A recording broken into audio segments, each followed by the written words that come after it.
John here for Through the Eyes of George. Today I'd like to talk to you about something that I was thinking about earlier today. Look at some George Washington speeches and correspondence, and then look at what does that mean for us today in our culture. You go to a movie theater, you get a ticket, you get admittance into the movie theater to watch a movie. You get granted access to that movie. If you don't have a ticket, you're not going to be able to see the movie. You go to a theme park. There's some type of border, some type of boundary around the theme park. You get screened, you get your ticket. Sometimes they check your belongings, and then you go have fun. In a big corporate office, sometimes there is some type of gate, maybe a camera somewhere, some type of security, maybe a security guard. Sometimes there's even a desk clerk or a secretary to sign people in and then grant access to, wherever people need to go. Look at grocery stores. They have sometimes things that they do not want in their grocery store. They have rights to because it's their own business, right? And sometimes they may have cameras, they may have security guards. Sometimes there's even people checking receipts. In apartment complexes, sometimes there's a gate. You punch in the number, the gate opens. You're granted access to the community because someone gave you the code to open the gate. Homes sometimes have cameras. Sometimes people lock their door, and you're granted access to that home or that apartment based on who that person wants to let into their home or their apartment. Now, with all that being said, think about, is it any different than a country having borders?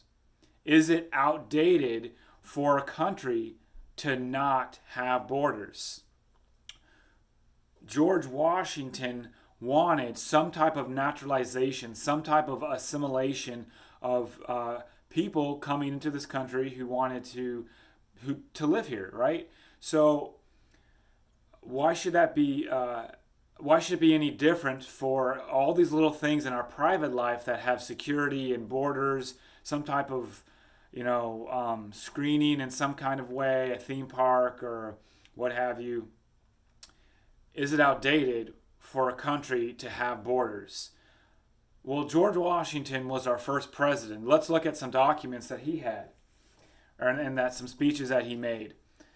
May 28th, 1788, in the letter to Francis Adrian Vanderkemp, he writes, "I had always hoped that this land might become a more safe and agreeable asylum to the virtuous and persecuted part of mankind, to whatever nation they might belong."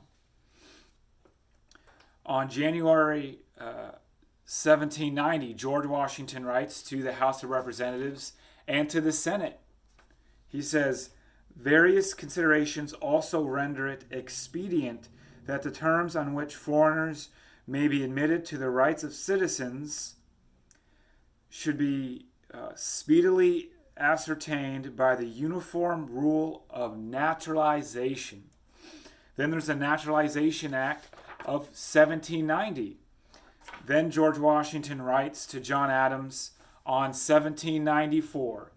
And then on September 19th, 1796, George Washington, in his farewell address, says, this is just a quote from there, "Citizens by birth or choice of a common country, that country has a right to concentrate your affections, the name of American, which belongs to you, in your national capacity must always exalt the just pride of patriotism more than any other appellation derived from local discriminations with slight shades of difference.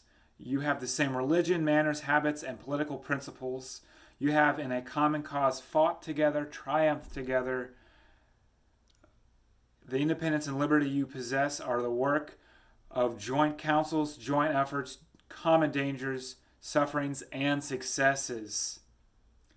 Now, what I am getting at with these things in our private life that have some type of security, some type of border, like around a theme park or maybe around an apartment complex, is it outdated for a current American president to still want some type of immigration security, borders, maybe some type of like security guard, border security?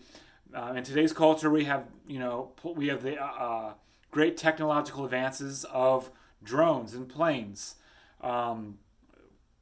Very, very high advanced cameras. They didn't have cameras back in George Washington's time, okay? That's a 21st century, 20th century, 19th century kind of thing, right? There's many, many technological advances. That's what I'm trying to say.